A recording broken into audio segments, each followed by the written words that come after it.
এই ফিগারটা এরপরে এইগুলোর বর্ণনা হিসেবে সাইডে দাও। তো এটা হচ্ছে বিউটিফিকেশন, সুন্দর করে রিপ্রেজেন্ট করা হয়। সো এরপরে বাকি মেনু স্টেপ এখানে হচ্ছে মেথডটা, এই যে 2 point coupling design and result, এটা হচ্ছে সে মেথড। এই মেথডের মধ্যে সেকশন সাবসেকশন থাকতে পারে। এই যে যেমন এ বি দুইটা দিয়ে বর্ণনা করছে যে 2 পয়েন্ট কাপল এনআইআর কয়েল রেজোনেটর, এরপরে 2 পয়েন্ট কাপল ভিজিবল রিং রেজোনেটর। সো এইরকম দুইটা টপিক। এরপরে হচ্ছে ও সিডি আরো আছে, আর লাস্টে হচ্ছে ডিসকাশন এন্ড কনক্লুশন। এখন এইখানে দেখেন অ্যাপেন্ডিক্স এ, এই যে যে টপিকগুলো ওইখানে আছে উল্লেখ করা কিন্তু আসলে একটু ডিটেলস দেওয়া দরকার, সেটা এই যে অ্যাপেন্ডিক্স আকারে কনক্লুশনের পরে উল্লেখ করা। এবং ফাইনালি এইখানে হচ্ছে ফান্ডিং, ফান্ডিং কারা করছে সেটা উল্লেখ করছে। তারপরে অ্যাকনলেজমেন্ট, কাকে কাকে ধন্যবাদ দিচ্ছে। যে এই যেমন নোকিয়া বেল ল্যাব, আমি বলছিলাম না পার্সন অথবা ইনস্টিটিউশন, মেইনলি অ্যাকনলেজমেন্ট দেওয়া হয় ইনস্টিটিউশনের ইসে। সো এই যে নোকিয়া বেল ল্যাব অর্থাৎ এই যে ল্যাবটা ইউজ করছে, তারপরে ওই ল্যাবের পার্সন গুলোকেও ধন্যবাদ দিছে কারণ ওনারাও হেল্প করছেন এজন্য। তারপরে ডিসক্লোজার, কোনো ডিসক্লোজার থাকলে the author declares no conflict of interest.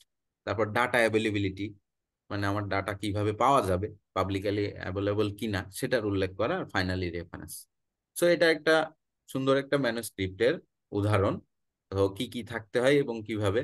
এটা একটা অ্যান্টেনার উপরে, এবং এটা হচ্ছে কোন কনফারেন্সে যে, সরি মাইক্রোওয়েভ লেটারে, এটা একটা বেস্ট পেপার পাওয়া খুব সম্ভবত ওই বছরে।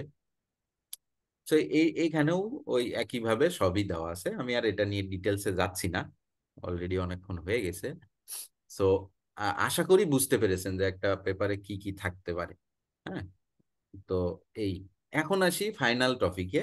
যেহেতু আমরা থিসিস দিব, থিসিস ফরম্যাট নিয়ে কথা বলা, তো থিসিস ব্যাপারটা সেমই। আমি ওই ইন্ট্রোডাকশন যে পার্টটা বলছিলাম যে অনেক পেপারে থাকে ইন্ট্রোডাকশন এবং লিটারেচার রিভিউ আলাদা পার্ট থাকে। সো ওই আলাদা পার্টটাই এখানে চ্যাপ্টার ওয়াইজ থাকবে। কিরকম, এই যে আমি আমার থিসিস এটা দেই, একটা থিসিস রিপোর্টে প্রথমে তো ফ্রন্ট পেজ থাকে যেখানে এইভাবে থাকে, এটা বিভিন্ন ভার্সিটির ফরম্যাট বিভিন্ন রকম, হয়তো লোগো উপরে নাম নিচে এরকম আর কি, এটা এই বাট ফ্রন্ট কভার পেজটা এটা হয়। এরপরে আপনার যে বোর্ড থাকবে, এক্সাম বোর্ড বা আপনি যাদের সামনে ডিফেন্স দিবেন, ওই ওনাদের ওই মেম্বারদের নাম সহ একটা পেজ যেখানে সার্টিফিকেট দেওয়া। এরপরে হচ্ছে আপনার ডিক্লারেশন দিতে হয় যে এটার ইলেকট্রনিক কপি ভার্সিটি, যে ভার্সিটির আন্ডারে করতেছেন ওই ভার্সিটি এটা ইউজ করবে, এটা একটা ডিক্লারেশন। তারপরে আপনার ডিক্লারেশন যে এটা হচ্ছে আমি solely মানে কি বলে, আমি বলি যে এই ডিগ্রির জন্যই লেখা, আর কোনো কাজে এরকম করা হয় নাই, যেটা থাকে আর কি। তারপর সুপারভাইজারের একটা অ্যাপ্রুভাল থাকবে, উনি বলবে যে প্লাগারিজম বা একাডেমিক এসব ঠিক আছে। এরপরে আপনার এই কাজের জন্য যে পাবলিকেশন গুলো হয়েছিল সেটার একটা লিস্ট, এটা অনেকে শুরুতে দেয়, আবার এটা একেবারে লাস্ট পেজেও দেওয়া যায়। এটা হচ্ছে ডিপেন্ড করে আপনার উপরে আপনি কোথায় দিবেন। আচ্ছা, এরপর ডেডিকেশন থাকলে ডেডিকেশন অ্যাকনলেজমেন্ট। ওকে, সো অ্যাবস্ট্রাক্ট। এখন অ্যাবস্ট্রাক্টে কি থাকবে, ওই যে অ্যাবস্ট্রাক্ট অর্থাৎ আমার পুরো কাজকে এখানে রিপ্রেজেন্ট করবে।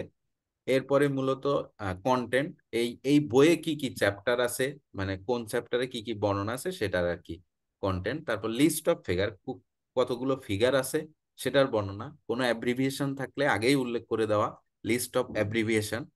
এরপরে মূলত আমার চ্যাপ্টার 1, যেখানে এই যে chapter 1 introduction, chapter 2 literature review, আলাদা করে দেওয়া।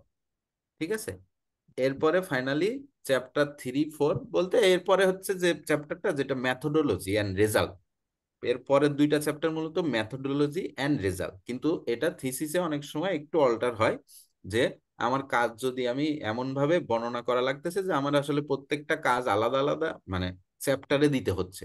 আবার যদি এমন হয় যে আপনার একটা কাজ অনেকগুলো পেপার পাবলিশ করেছেন সেটার উপরে, কিন্তু আপনাকে একটা চ্যাপ্টারে রিপ্রেজেন্ট করার সুযোগ আছে, তাহলে একটা চ্যাপ্টারে মেথড দিয়ে তারপর পরের চ্যাপ্টারে রেজাল্ট দিয়ে দিতে পারেন। আর যদি এমন হয় যে আমার আসলে চ্যাপ্টার বাই চ্যাপ্টার, যেটা আমাদের এখানে করে নর্মালি আমরা করি, যেটা যে যতগুলো ওই কাজের উপরে যতগুলো পেপার আছে ওইটার প্রত্যেকটা একটা একটা চ্যাপ্টার দেওয়া। আমার এখানে প্রায় 8টা 9টা চ্যাপ্টার ছিল আর কি। হ্যাঁ, তো প্রত্যেকটা চ্যাপ্টার দেওয়া, চ্যাপ্টার 3 একটা কাজ, চ্যাপ্টার 4 একটা কাজ, 5 এইভাবে দিয়ে ফাইনালি কনক্লুশন লেখা। আর লাস্টে এই বিবলিওগ্রাফি বা রেফারেন্স। সো এটাই আর কি, একটা সুন্দর ম্যানুস্ক্রিপ্ট লেখা থেকে, মানে ম্যানুস্ক্রিপ্টের ফরম্যাট থেকে শুরু করে সুন্দরভাবে লেখার গোল্ডেন রুল থেকে শুরু করে আমাদের যে ফাইনালি থিসিস দিব, সেটার বর্ণনাই মূলত আজকে এটাতে ছিল। তো আজকের লেকচার হচ্ছে এই পর্যন্ত। এখন যদি আপনাদের আহ, আমি আশা করব সবাই বুঝছেন যে একটা লেখার ক্ষেত্রে কি কি নতুন কিছু জানছেন আশা করি। আর আহ, আর যদি কারোর কোনো কোশ্চেন থাকে, if any.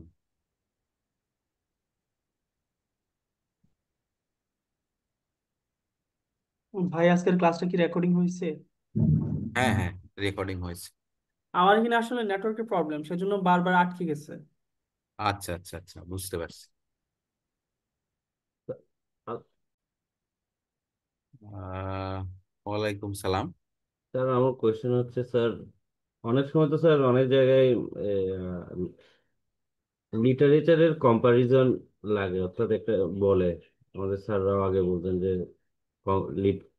Literature comparison table আকারে, এটা কি স্যার ম্যান্ডেটরি আসলে এই দেওয়া উচিত? হ্যাঁ হ্যাঁ হ্যাঁ যে টেবিল আঁক করে যেটা এক এক পেপারের কি কি কন্ট্রিবিউশন ছিল বা কি কি রেজাল্ট পেলাম ছোট করে টেবিল আকারে বলাটা। হ্যাঁ। এখন ওকে, কোশ্চেন এটাই তো না, নাকি আরো সাথে কিছু আছে? জি স্যার, এটাই শুধু। আচ্ছা আচ্ছা আচ্ছা।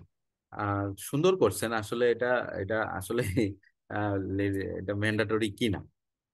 হ্যাঁ, এটা হচ্ছে ম্যান্ডাটরি বলতে, অবশ্যই ম্যান্ডাটরি কেন, কারণ আমরা তো লিটারেচার রিভিউ দিচ্ছি, অর্থাৎ যেখানে আমি এই যে ব্যাকগ্রাউন্ড নিয়ে আলোচনা করতেছি, যে আমার কাজটা কোথায়, এই যে introduce work give the purpose, অর্থাৎ একটা স্টেট অফ দ্য আর্ট নিয়ে আমি আলোচনা করতেছি, এর মানে অবশ্যই তো আমার কাজটা আমি তুলনা করছি এখানে, তাই না?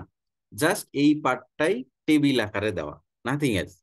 যে আমি যে ব্যাকগ্রাউন্ড স্টাডিটা করেছি, যে এই রিলেটেড আমার এই এই কাজগুলো হয়েছে এবং এই রেজাল্টগুলো পেয়েছে তারা, সেটার উল্লেখ করা তো হচ্ছেই অলরেডি। তো এটাকে টেবিল আকারে দেওয়া। এখন এটা ম্যান্ডাটরি বলতে অবশ্যই দিতে হয়, কারণ রিভিউয়াররা এটা খুঁজেন। কারণ তাদের আসলে অনেক সময় ওই ইন্ট্রোডাকশন পড়েই ওনারা বুঝতে পারেন যে হ্যাঁ এটা হচ্ছে এইভাবে গেছে। এখন তাদের তো অনেক সময় এই টাইমটা থাকবে না, এটাও মাথায় রাখা উচিত। আর কোন, সবসময় ওই যে রাইট ফর দ্য অডিয়েন্স বলছিলাম না, তো অডিয়েন্সের কথা চিন্তা করে অবশ্যই অবশ্যই টেবিল দেওয়া উচিত। মনে করেন আপনার কাজের জন্য টেবিল হিসেবে দেওয়া লাগতেছে না, আপনি সবই উল্লেখ করছেন ভিতরে, কিন্তু এটা আসলে টেবিলই দেওয়া উচিত, কারণ ওই অনেক সময় অত পড়ার টাইমও থাকবে না অনেকের, ওই যে রিডারের কথা চিন্তা করলে তাকে সহজে যাতে উনি খুঁজে পান, সেজন্য অবশ্যই টেবিল দেওয়া উচিত। আর রিভিউয়াররা এটা খুঁজেনি সব সময়ই। আরেকটা বিষয়, অনেক অনেক পেপারে দেখবেন যে কম্প্যারিজনটা শুরুতেই দেওয়া। হ্যাঁ, আবার নর্মালি হচ্ছে কম্প্যারিজন টেবিলটা রেজাল্ট সেকশনে লাস্টের দিকে থাকে, কিন্তু অনেক পেপারে আপনি দেখবেন ওই যে ইন্ট্রোডাকশনের লিটারেচার রিভিউ যে পার্ট ওখানেই দিয়ে দেয়, অর্থাৎ একটা ম্যানুস্ক্রিপ্টের সেকেন্ড পেজে গেলেই আপনি দেখবেন যে কম্প্যারিজন টেবিল দিয়ে দেওয়া আছে। তো একটা ভালো কাজ এটা। ম্যান্ডাটরি বলতে আপনি তো উল্লেখ করছেন লিটারেচার রিভিউতে, সুতরাং এটাকে টেবিল আকারে দেওয়া ভালো। ম্যান্ডাটরি বলবো না, বাট আবার সবার চাহিদা অনুসারে এটা ম্যান্ডাটরি। আর আরেকটা বিষয় হচ্ছে আহ, আহ, মানে একটা কম্প্যারিজন টেবিল দেওয়াটা আসলে আপনার কাজের স্ট্রেংথটাও বাড়ায়। হ্যাঁ, যে আসলে এই কারণ লিটারেচার রিভিউতে আমি জাস্ট সংক্ষেপে বর্ণনা করি যে এইরকম হয়েছে কাজ, আর আমার কাজটা এই পার্সপেক্টিভে বেটার, কিন্তু এটার যে ডিটেলস গুলা, অর্থাৎ ওই কাজের যে একটা ডিটেলস, মানে কি কি আউটকাম এসেছিল সব কিন্তু আসলে লেখার মধ্যে ইনক্লুড করা যায় না, কারণ ইনক্লুড করলে ওই যে ফলোটা থাকে না, অর্থাৎ আমার যে গুড স্টোরি লাইনটা থাকে না। সুতরাং এটাকে আরো সুন্দরভাবে আলাদা করে টেবিলে দেওয়া এজন্যই উচিত। সো এক দিক দিয়ে ম্যান্ডাটরি না, আবার ম্যান্ডাটরি। সো আপনার কোশ্চেনের অ্যান্সার হচ্ছে এটা। I think you got it. জি sir, thank you sir. Okay. আর এনিওয়ান?